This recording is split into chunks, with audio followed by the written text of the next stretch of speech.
अस्सलामुअलैकुम वरहमतुल्लाहि वबरकात। अल्लाह के नाम से शुरू जो बड़ा कृपालु और अत्यंत दयावान है। पूरी दुनिया की नज़र इस वक्त फ्रांस में है। फ्रांस ने काम ही कुछ ऐसा कर दिया। कुछ ही दिन पहले की बात है जब फ्रांस में एक टीचर ने रसूलुल्लाह सल्लल्लाहु अलैहि वसल्लम की कार्टून बनाकर शाया कर दी, जिसकी वजह से उसे कई सारी धमकियां मिली और एंड ऑफ द डे आखिरकार उस टीचर का गला काटकर फेंक दिया गया। मैं नहीं जानता कि उसका गला काटने वाला कौन है, हिंदू, मुसलमान, सिख, ईसाई, कोई सबूत नहीं। जैसे ही उस टीचर का गला काटा गया, फ्रांस के प्रेसिडेंट ने सबके सामने ये बात कहा कि फ्रीडम ऑफ स्पीच यानी लोगों की जो बोलने की आज़ादी है, उसी के तहत उसने रसूलुल्लाह सल्लल्लाहु अलैहि वसल्लम के बारे में उल्टी सीधी बातें कही और कार्टून छपाई। तो ये उसकी आज़ादी है। इस पर फ्रांस के सदर का मानना है कि इसमें मेरा कोई दखल नहीं है। अगर वो कर रहा है तो वो उसकी आज़ादी है और फ्रांस उसको पूरी आज़ादी देगा और वो जिसकी चाहे बुराई करेगा, जिसकी चाहे अच्छाई करेगा। ये बात बोलने की देर थी कि पूरी दुनिया के मुस्लिम कंट्री और गैर कौम भी खलबला गए। कैसा कैसा आज़ादी। कई जगह से नेगेटिव कमेंट आए। फ्रांस के प्रेसिडेंट के खिलाफ बॉयकॉट का ऐलान हुआ, उसका प्रोडक्ट का बॉयकॉट का ऐलान हुआ। तुर्की के सदर तैयब अर्दोगान ने, हमारे कौम के शेर ने, जब कहा कि फ्रांस के ये जो सदर है ये मेंटल कंडीशन में, यानी ये मेंटल हो चुके हैं, तो फ्रांस के सदर को इतना बुरा लगा कि उसने तुर्की से अपना सफ़ीर को वापस बुला लिया। लेकिन बात सिर्फ इतनी है कि जब एक प्रेसिडेंट के बारे में ये मेंटल बोलने से प्रेसिडेंट नाराज़ हो जाता है और अपना सफ़ीर को वापस बुला लेता है, तो यहाँ पर तो 2 अरब मुसलमान जिस शख्सियत को इतनी मोहब्बत करते हैं, ना रसूलुल्लाह सल्लल्लाहु अलैहि वसल्लम की कोई वीडियो हमारे पास मौजूद है, ना ही इन 2 अरब मुसलमानों के पास नबी करीम सल्लल्लाहु अलैहि वसल्लम की कोई तस्वीर है, फिर भी 2 अरब मुसलमानों का दिल रसूलुल्लाह सल्लल्लाहु अलैहि वसल्लम के लिए धड़कता है। उसके बावजूद भी इस इंसान को या फ्रांस के प्रेसिडेंट को इतना शर्म नहीं है कि वो अपनी बेइज्जती अगर नहीं बर्दाश्त कर सकता है तो 2 अरब मुसलमान रसूलुल्लाह सल्लल्लाहु अलैहि वसल्लम की बेइज्जती कैसे बर्दाश्त करेंगे। अभिव्यक्ति की आज़ादी। आज़ादी का मतलब ये नहीं है कि आप किसी का अपमान कर दें। आज़ादी का मतलब ये भी नहीं है कि आप किसी का नुकसान कर दें। आज़ादी का मतलब ये है कि आप अपनी बात सबूत के साथ, तथ्य के बुनियाद पर लोगों के सामने रखें। जिस टीचर का सर काट के फेंक दिया गया, उसका सर काटने वाला क्या मुसलमान था? मैं नहीं जानता। यस, उसने रसूलुल्लाह सल्लल्लाहु अलैहि वसल्लम की गुस्ताखी की। उसने आप सल्लल्लाहु अलैहि वसल्लम के बारे में उल्टी सीधी कार्टून बनाई और उल्टी सीधी बातें कही बगैर किसी तथ्य या सबूत के बुनियाद पर। मैं कठोर मैं इस बात की निंदा करता हूं और मैं इस बात की भी निंदा करता हूं कि कोई भी इंसान कानून को अपने हाथ में लेकर, जो उसका देश का कानून है, उसको ताक में रख के किसी इंसान का सर काट दे, मैं इसकी भी निंदा करता हूं। हैरान होने की जरूरत नहीं है। मैं एक मुसलमान हूं, सच्चाई का ही साथ दूंगा, चाहे वो किसी के भी सपोर्ट में हो। फ्रांस के उस टीचर का कार्टून बनाना और नबी करीम सल्लल्लाहु अलैहि वसल्लम की गुस्ताखी करना जघन्य अपराध है। ये गुनाह है, ये जुर्म है, ये दुनिया का सबसे बड़ा जुर्म है, क्योंकि उसको अंदाजा ही नहीं है कि वो किसके बारे में उल्टी सीधी बातें कर रहा है। और जिस किसी ने भी उसके सर काट के उसका धड़ से अलग कर दिया, कानून का हाथ में रखा, उसने भी कोई अच्छा काम नहीं किया। असल में ये एक पॉलिटिक्स है। यस, ये एक सादा पॉलिटिक्स है।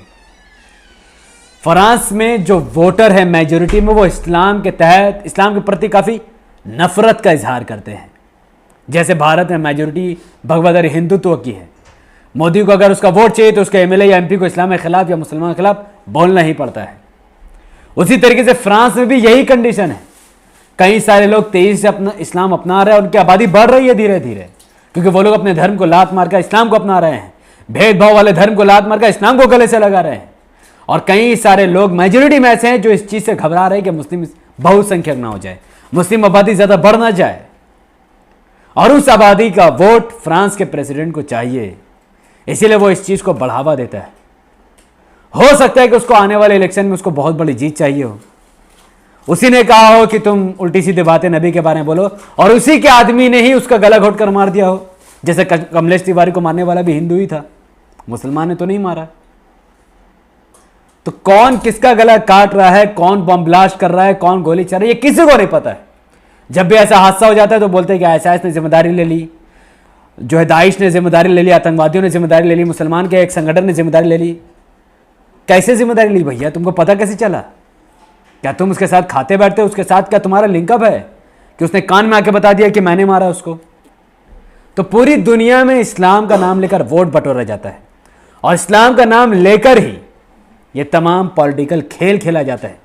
जैसे अमेरिका ने अपना 9/11 करवा कर पूरी दुनिया को हथियार बेचा। जो अमेरिका अपना देश की रक्षा नहीं कर सका और एक आतंकवादी हमला उसके मुताबिक हुआ और 2 बिल्डिंग धराशायी हो गया, देखते देखते मलबे में बदल गया, वो अमेरिका पूरा मीटिंग करके पूरी दुनिया को बताता है कि इस्लामिक टेररिज्म कितना खतरनाक है, हमें इनसे लड़ना पड़ेगा, अफगानिस्तान में तालिबान को मारना पड़ेगा। वो पूरी दुनिया को हथियार बेचता है, अपना घर उसे नहीं संभला और पूरी दुनिया को। इतना बड़ा बिजनेस कैसे हुआ? एक नाटक 9/11। आप सबको लगता होगा वो ओरिजिनल है, मैं नहीं मानता कि वो ओरिजिनल है। मैं ये भी नहीं मानता कि वो किसी मुसलमान ने किया हुआ। इतना मुसलमान सक्सेस की सीढ़ी में नहीं कि फ्लाइट हाईजैक करके लड़वा दे। ये सब कुछ सोची समझी साजिश है ताकि अमेरिका अपना वेपन बेच सके। उसी तरीके से फ्रांस में भी हो रहा है। भारत में कई सारे नन मुस्लिम लोगों ने फ्रांस के सदर का सपोर्ट किया कि भारत में भी कोई ऐसा लॉ लाना चाहिए जो फ्रांस लाने वाला है ताकि इस्लामिक कट्टरपंथी को रोका जा सके।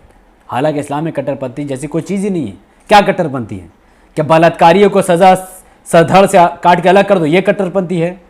क्या बलात्कारी को रोड में लाकर घेर कर पत्थर मार के मार दो, ये कट्टरपंथी है? या जो करप्शन करे, भ्रष्टाचारी करे, चोरी करे, उसे उसका हाथ काट दो, ये कट्टरपंथी है? क्या कट्टरपंथी है? या जो अगर किसी को जला के मारे तो उसे भी जला के मार दो, ये कट्टरपंथी है? कोई किसी को छुरी घोप कर मार देता है मासूम इंसान को, उस क्रिमिनल को भी छुरी घोप के मार दो रोड में सबके सामने, ये कट्टरपंथी है? ये कट्टरपंथी नहीं है।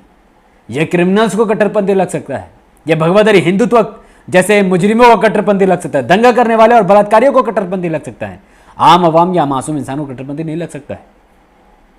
जो भी लोग नबी सल्लल्लाहु अलैहि वसल्लम में गुस्ताखी करना चाहते हैं, जब कर चुके हैं या वो करने के इरादा रखते हैं, ये सब देखकर मैं कहता हूं गुस्ताखी क्यों कर रहे हो? लेट्स मेक अ डिबेट करना चाहिए हम लोगों को। अगर उस छुचुंदर ने जिसको मार दिया गया, ऑलरेडी जहन्नम भेज दिया गया, उसकी निंदा करता हूं मैं, जो मारे जाने का और जो उसने किया, दोनों की। लेकिन अगर उसको किसी चीज से तकलीफ थी कि नबी ने आखिर बड़ी औरत से शादी की, तो डिबेट करना चाहिए उसे। कम ऑन, डिबेट करना चाहिए, प्रूफ करो कि नबी ने गलत कैसे किया।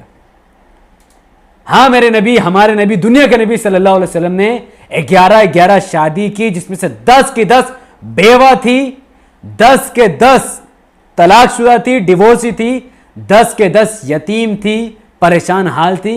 अगर उनसे शादी करके उनके खाने पीने की जिम्मेदारी ली तो यह गलत कैसे हुआ? एक तुम्हारा कल्चर जहां पर विधवा को कलंक समझा जाए, एक तुम्हारा कल्चर जहां पर डिवोर्सी को समाज में रहने की जगह ना दिया जाए, एक तुम्हारा कल्चर जो औरत को ही कलंकित समझे, वहां पर हमारा कल्चर, हमारे नबी ने जो कल्चर हमें सिखाया कि उसके सम्मान करो और हो सके तो उसकी शादी करो, उसके खान पान की जिम्मेदारी। क्या गलत है इसमें? डिबेट करो। नबी ने 9 साल की लड़की से शादी की, 6 साल की लड़की से शादी की, तो तुम्हारे बाप का क्या जाता है? नबी सल्लल्लाहु अलैहि वसल्लम ने मां आयशा रज़ियल्लाहु अन्हा से 6 साल की जब वो थी, तब आप सल्लल्लाहु अलैहि वसल्लम ने शादी की, आपकी उम्र 52 साल की थी, तो तुम्हें क्या दिक्कत है?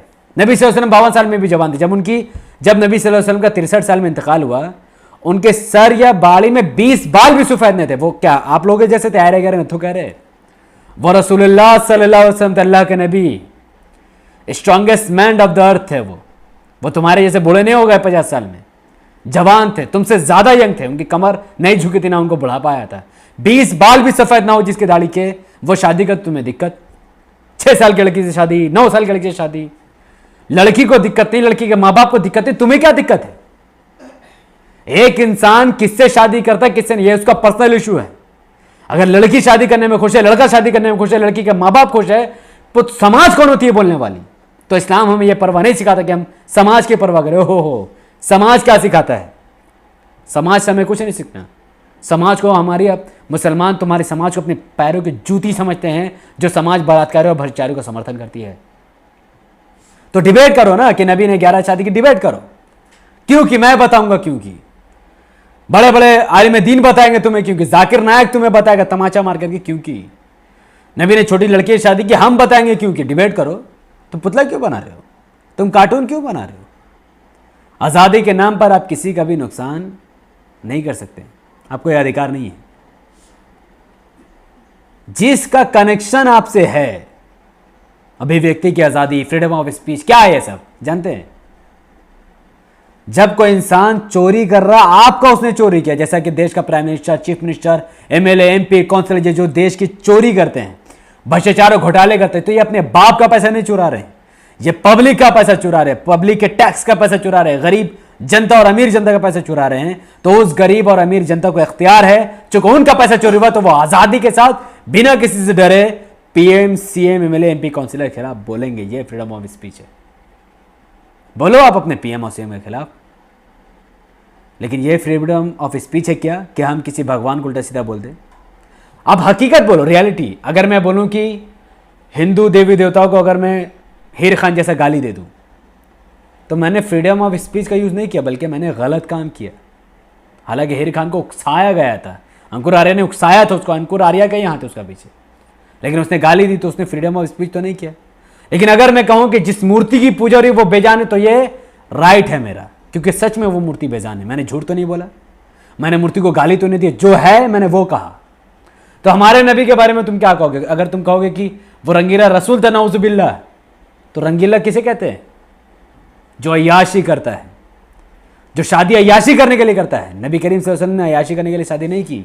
अगर वो अय्याशी करने के लिए करते तो 11 के 11 कुंवारी लड़की से शादी करते, वर्जिन लड़के से शादी करते, और उनको इख्तियार था, वो कर सकते। दुनिया कौन ताकत उनको रोकती? दुनिया की कौन ताकत उनको रोकती कि वो 100 बीवी रखते, 1000 बीवी रखते? कोई ताकत उस टाइम में रोक नहीं सकती थी। जो नबी करीम सल्लल्लाहु अलैहि वसल्लम का रसूख था, जो नबी सल्लल्लाहु अलैहि वसल्लम का होता था, जो नबी सल्लल्लाहु अलैहि वसल्लम की इज्जत थी, जो नबी सल्लल्लाहु अलैहि वसल्लम की हुकूमत थी, कोई नहीं रोक सकता था। लेकिन नबी ने चुन चुन कर, देख देख कर सिर्फ और सिर्फ बेवा से शादी की, वो भी वक्त के साथ गुजरते गुजरते गुजरते गुजरते, ना कि एक साथ। जब जब जरूरत महसूस हुई, जब तब उनको लगा, जब उनको लगा कि करना चाहिए, उन्होंने किया। उनकी अपनी लाइफ की आज़ादी। तुम टांग अड़ाने वाले कौन? और अगर इसी का नाम आज़ादी है कि हम नबी की गुस्ताखी करें, तो मैं अगर कल को कहूं, अगर तुम्हारे माँ बाप की अगर शादी हुई है, कोई भी ये वीडियो देख रहा है जिसको लगता है कि आज़ादी में कुछ भी बोल सकता हूं, तो कल मैं क्या कोई आर्टिकल लिख सकता हूं कि फला इंसान का माँ बाप की शादी गलत है, उसका बाप रोज उसकी माँ के साथ बलात्कार करता है, रोज उसका बाप उसकी माँ के साथ सेक्स करता है, रोज उसका बाप उसकी माँ को गंदा नहर से देखता है, रोज उसके बाप उसकी माँ को गोद में उठाता है? What is this? अरे वो हस्बैंड वाइफ है यार, वो एक साथ सेक्स करे, उसको गोद में उठाए, उसको प्यार करे, उसको किस करे। Who the hell are you? मैं क्यों बोलूं उसके बारे में? क्या मुझे आजादी है? आजादी का मतलब ये कि मैं आर्टिकल छाप दूं आर्टिकल? क्या मैं ये बोल सकता हूं कि कोई भी नॉन मुस्लिम नाम ले लो, मैं मुस्लिम से तो आपको समझ में नहीं आएगा। चलो सपोज टू भी मैं एक नाम लेता हूं राहुल, तो मैं आर्टिकल छाप दूं राहुल के बारे में कि राहुल के माँ बाप रोज सेक्स करते हैं। What is this? राहुल के माँ बाप रोज एक दूसरे को चुम्मा चाटी करते हैं, राहुल के माँ बाप एक दूसरे को गोद में उठाते हैं। क्या है ये सब? यह आजादी नहीं है। क्लियर करो बॉस, यह आजादी नहीं है। मैं किसी का पर्सनल लाइफ में दखल दे रहा हूं। इसी तरीके से जब आप कहते हैं कि नबी ने 11 शादी की तो 7 साल की लड़की शादी की, यह आजादी नहीं है। तुम उनके पर्सनल लाइफ में दखल नहीं दे सकते। अगर उन्होंने कुछ गलत किया तो डिबेट करो, क्या गलत किया हमारे नबी ने, क्या गलत किया, क्या गलत किया बताओ। एक क्राइम दिखा दो जो हमारे नबी ने किया हो, एक गलत काम दिखा दो जो नबी ने किया हो, एक अन्याय का काम दिखा दो जो नबी ने ऑर्डर दिया हो। कुछ नहीं, नील, 0 सन्नाटा। सिवाय गंदगी के तुम्हारे हाथ में कुछ नहीं लगेगा, कुछ नहीं। तुम कीचड़ में हाथ डाल रहे हो, किसी पर कीचड़ उछाल के उसी कीचड़ अपने मुंह में तुम पोत रहे हो। अगर इस्लाम में हाथ डालोगे तो तुम्हें सिर्फ और सिर्फ अच्छी और सच्ची बात नजर आएगी। मैं कई सारे लोगों को उदाहरण दे सकता हूं जिन लोगों ने नबी करीम सल्लल्लाहु अलैहि वसल्लम की अजमत और बड़ाई बयान की, जबकि वो लोग नॉन मुस्लिम है, क्योंकि वो पढ़े लिखे, तुम्हारे जैसे जाहिल थोड़ी है। तो किसी को भी कोई भी बात हो, कम ऑन डिबेट करो यार, बात करो। तुम्हें क्या तकलीफ है, क्या नहीं तकलीफ है, तुम्हें अगर पर्सनल बात करो।